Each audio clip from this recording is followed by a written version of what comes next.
Hey, what's going on, guys? Thanks for tuning in to Wingate Solutions. I hope you're doing well. So I promised I was going to try to get more content out. So I'm out in the woods today trying to make a few videos for you guys. Today's going to be a discussion on the topic of top dots or piggyback mounting solutions for your optics. All right, let's get into it. All right, guys, let's get into top dots. You hear these also referred to as like 12 o'clock mounts or piggyback mounts. But the basic idea is it's a sighting solution, usually a red dot on top of your primary optic. So it's piggybacked or 12 o'clock mounted on top. Now, sometimes that'll be on a prism optic. You'll see it on top of ACOGs where guys throw RMRs. So we've been doing that for a long time. And I'll get into a few of the styles I have and reasoning behind it. There's a million on the market right now. So do a little bit of research before you figure out exactly what you want. And it's all going to be based on the height you want, the actual optic platform you're using. The height of your turrets comes into it. There's a lot more into it than guys realize. So do a little bit of research on your specific setup and your needs. But I'll give you a few suggestions that I use and that I found I like today. So, all right, getting into it a little bit. Why run a 12 o'clock dot? So it's becoming really popular nowadays, and for good reason, especially on magnified optics. Like I like to run a lot of 2.5 to 10s. It'll work well on pretty much any scope as a secondary sighting solution, but they're actually becoming a lot more popular as almost like a primary, and then the scope becomes almost a secondary, or they're both working hand in hand together, which is kind of the way I run them, especially on a 2.5 to 10. Now, guys will run them on LPVOs. Like I have one on my PLX Compact, and I love that setup. So for me, that's kind of more of a backup sight, or it's used at distance when I'm up in magnification. I want to get on target quickly. I'll use the red dot and then sink down into the rifle. You guys have heard me talk about that a little bit if you watch my SPR video. But it's more popular and I would say more practical on like MPVOs, mid-range variable powered optics or higher magnification optics if you're putting it on an SPR or a bolt gun or something like that, or like a large framed AR. It's nice to have that sighting solution on top that you can still use with a solid chin weld, all going to be based on your facial structure, your size, the stock you have, that sort of thing. It's all going to come into play. So I would recommend if you have buddies that are running these setups, get a little bit of time on one before you have too much of an opinion on it. It really grew on me. I wasn't so into it at first. I liked the idea of having another aiming solution on my optics besides my 2.5 to 10, because the 2.5 is good for most things, but it's nice to have that 1X red dot as well. I started out with the 45-degree candid dots. Those are cool. They're great. I have come over to the side of preferring the 12 o'clocks on everything for a lot of reasons, right? So these are going to work well for passive aiming with night vision, where candid 45 are going to be really challenging to do. So this will work if the optic's capable of it, and different ones will have night vision settings, but it really comes down to some manufacturers being better at it, and then even individual optics being better at it than others, even if they're the same optic. So you got to kind of mess around with that and try them out. But some of the like lower price glass might not work as well passive, even though it has a red dot or a night vision setting. So just be aware of that getting into it.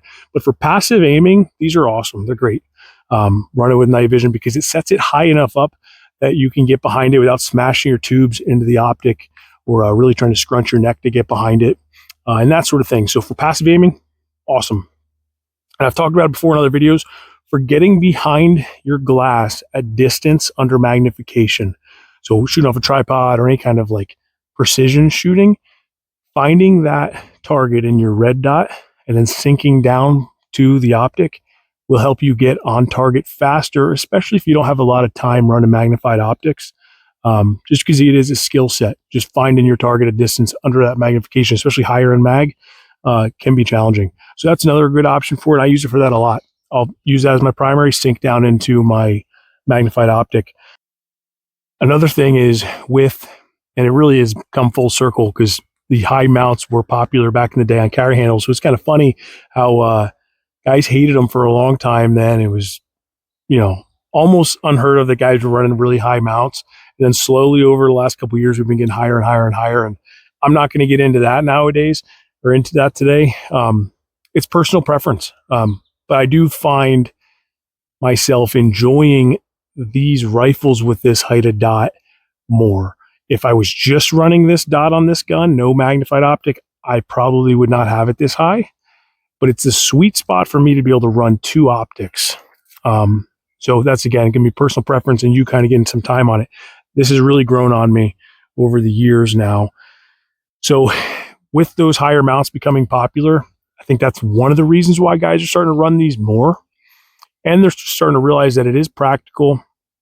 As long as you understand you're a little bit of height over bore, and it really doesn't make much of a difference, especially when you start getting past 25 yards. Like it's not really gonna be much of a difference between like this height and this height. And for super up close shooting, just understand your holds, and high center mass of the target's probably a good place to aim in general. So that's something for another day as well. All right, I'll get into specifics in a minute, but again, more mindset on these and why I like them so much. One of the biggest reasons for me to go to these 12 o'clock dots is the fact that I really enjoy shooting the mid-range style variable powered optics. Now, I'm a big LPVO guy too. I like magnification in general, but I like the feature sets that I can have on an optic like this, primary arms GLX 2.5 to 10. I'll be doing a review on that right today as well. So stay tuned for that.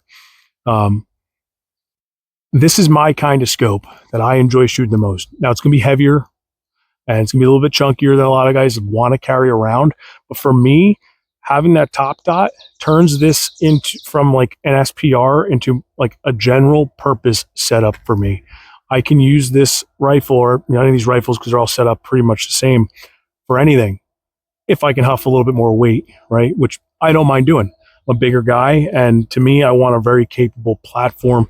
And honestly, I just want something that I enjoy shooting. And I really like 2.5 to 10s. It's kind of right up my alley with what I enjoy doing.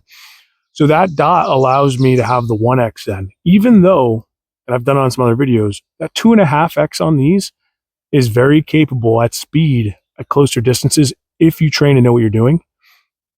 But that 1x on top with a heads up style of shooting is just that much faster and more capable. Or at least there's overlap then that it becomes a backup if you really do just like using that glass more. But I'm slowly starting to see these top dots as primaries, which is kind of cool and kind of unique. But I think it's because I've put so much time into them now that I'm very comfortable with that like cheek/chin weld, because it's a little bit more heads up. You're not floating off the stock, but you're definitely up there. You're definitely not smashing down into it. And I'm starting to really enjoy that style of shooting for closer shooting. And it's becoming popular, and I think it's for good reason. I don't think it's exactly a phase. I think a lot of people got into it just because it was the cool thing to do. But I think a lot of people are really realizing that having a higher optic does make sense for different people's facial structures, and smashing your face behind an optic that's really too low for you does get really awkward. So there's no one size fits all. So I think as long as you're kind of honest with the heights and what works for you specifically, I think they all have their purpose. But for me, I'm really digging these heights now. They're just awesome. So I'm going to get a little more into actual specific setups. And the first one I want to talk about is Co & Co. I don't have one here. I don't have any actual personal experience, but he seems like a really cool dude running a cool company, and he's very supportive of other companies and other guys that are trying to get started in the space. So I would definitely look into Co & Co. That's Koeng Co, I believe. And I don't know if I'm spelling or pronouncing it right or anything like that, but check those guys out.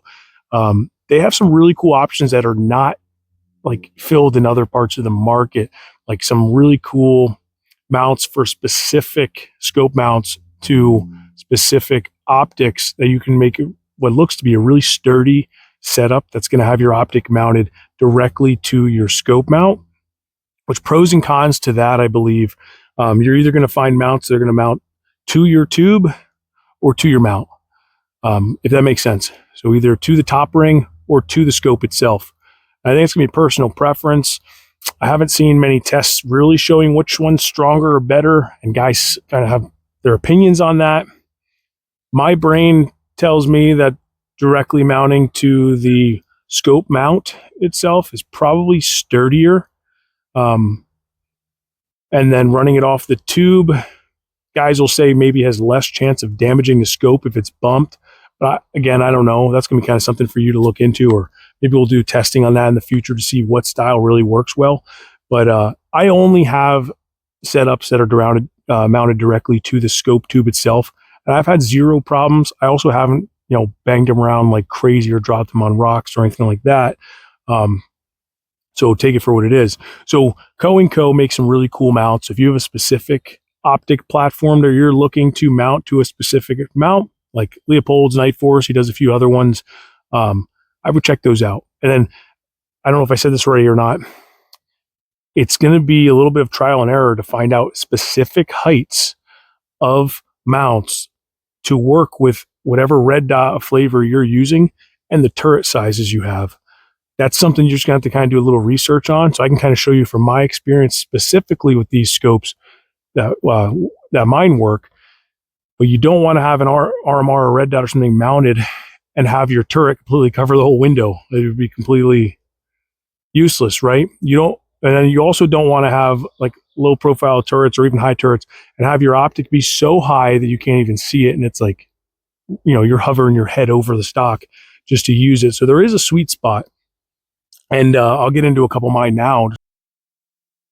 All right, so if you guys have seen my SPR videos, you probably know, and I probably talked about it already, the PRI mounts, Precision Reflex Ink. I've been using those for a while now on I think 3 of my builds. 2 of these with these 2.5 to 10s, right? And it's just an RMR footprint. They also make one with a pick rail footprint. I don't have experience with that one, but the RMR footprint has been great for me that with this 2.5 to 10 turret, it sinks the optic just a tiny bit, like 1/8 of an inch lower than the turret, but still allows me way more than enough glass to use. Just so you know. So if you need to see the entire window, then again, you're going to have to play around with either spacers or some other option. Again, it's dependent on your turret size. I have one on my PLX-C, and it completely clears over the turret because it's a lower profile turret, but I like that they're all the same exact height. So when I'm going rifle to rifle, I have that exact commonality of height that I know I'm going to put my cheek at, and I'm going to have a dot. Just on these, it's going to be this tiniest bit below the turret. But the cool thing is I actually use the top of the turret as a reference point if I needed to use that to get my eye behind the optic. If I didn't have the consistency, or if you're trying to build consistency, that's something you can do depending on how you're running your rifle. You can use the top of the turret to find the dot. It's pretty effective for me. So yeah, these PRI mounts are great. Don't quote me, prices might change. I'm pretty sure they're like $50. So they're a decent price point, right? So one thing to be aware of, I already talked about the heights of the dot, the heights of your turret, something you got to figure out. The other thing you got to make sure you plan for, and this is me giving you guys a little advice I didn't really think to follow, but I made it work, is having your dot be in a position that you can still reset your turrets. Sounds kind of obvious, but it's not. Because like on this optic, I'm able to still pull this turret off very easily, but then the adjustments underneath were too close for me to get a standard Allen wrench to make adjustments on this turret.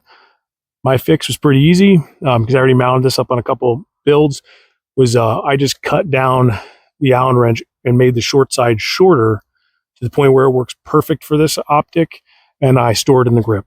So when I do need to spin these turrets or reset them, it's not the end of the world. Luckily, I was able to fix that. But what I'm trying to get at is for you guys, giving you advice, is set your scope in your mount at a distance that allows your dot to be far enough ahead of your turret that you're still able to get whatever form of adjustment into that turret that you need. And I don't really hear guys talking about that, but it's definitely something to take serious as far as, whether you care about resetting your turrets, which you should. So, all right. So that's my little bit of advice on maybe something. If I would go back and do this again, I would have maybe, again, like an eighth of an inch, quarter of an inch, I would have shifted everything as far as the mount forward to give me a little more space to get the red dot forward a little bit, if that makes sense to you guys. So I don't know if you guys can see. Hopefully these are decent enough angles for you guys to kind of get a feel.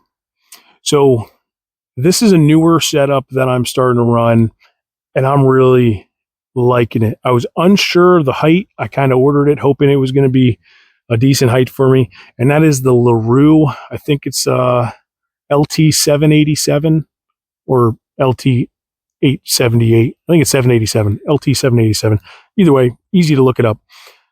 This is the T1 or T2 footprint for micro dots from them. They also do make one, I believe, for an RMR print as well. But I had this primary arms dot laying around. Actually, I pulled it off at 22, and I really wanted to try this setup before maybe upgrading to like a hardier micro dot, like a T2 or something like that, again, to use as like a primary. But I had this guy, I wanted to try it out, and it's like the perfect height for me with this optic. Again, a little bit sunken down, but it's the lower part of the T1 or T2 style of optic. It's the lower part that is kind of not used anyway. If you have OCD and you need to look through a perfect circle, this might get in the way for you. But if you're target focused, as you should be with red dots, it absolutely shouldn't be an issue because you're not focusing on the red dot itself anyway. It should be blurry in your vision. You literally just see the dot through there, two eyes open, and it works perfect if you put a little bit of time in. So you are, again, going to have that little bit of that optic sunk down behind the turret, but I find it to be zero issues. But just so you guys know, in case that's something that you wouldn't see yourself liking. So yeah, I just wanted to kind of show you guys a few options that I'm using, and hopefully you can kind of reference pictures online, hopefully you can find pictures of somebody that has the same scope as you with a mount you're looking to get into to kind of at least see if it's going to work for you, because that is important. And there is a sweet spot. So figure that out. I can tell you, if you're going to run this style of optic with about this style of or height of turret, really liking that Larue 787 for these like aim point T2 style red dots. I'm really, really digging this style. I think I'm going to go that route in the future. And yeah, it adds a little bit of weight compared to like these Holosuns, or like if you're running an RMR, this is going to add a tiny bit of weight. But it's a proven rugged design, enclosed. Everything about this is solid if you can handle the tiny bit extra weight on the rifle. And I'm already running a chunky build, so it doesn't really bother me. All right. Well, this is just quick off the cuff video on these top dots. So if I missed anything, or if I confused you, or you have any questions on anything specifically, and I can help you out, throw a comment down below. Hopefully, if I can't, then someone else can answer that for you. But and if I did forget something, I'll try to do an update at some point. I'm going to do a lot more shooting with these guys, do a lot more SPR style of content. So I'm sure I will be able to readdress a few of the concerns or issues if I said anything that maybe didn't come across correctly for you guys. But anyway, appreciate you watching. I'll probably roll into that outro now, guys. All right, guys, that's going to conclude the video on top dot or piggyback mounting solutions. I really hope you enjoyed it. And thanks for watching all the way through to this point. It means a lot to me. If you enjoy this content, please go ahead and hit that thumbs up, that like button, subscribe if you're not already, and please consider throwing me a comment down below. I enjoy reading them, and it helps out the algorithm and all that good stuff, and I really appreciate it. If you want to support us any further, head over to the website. That's WingateSolutionsLLC.com. We have these handmade rifle slings and sling retention straps, and yeah, some other goodies we're coming out with. So I really appreciate you guys. Till next time, get out and train.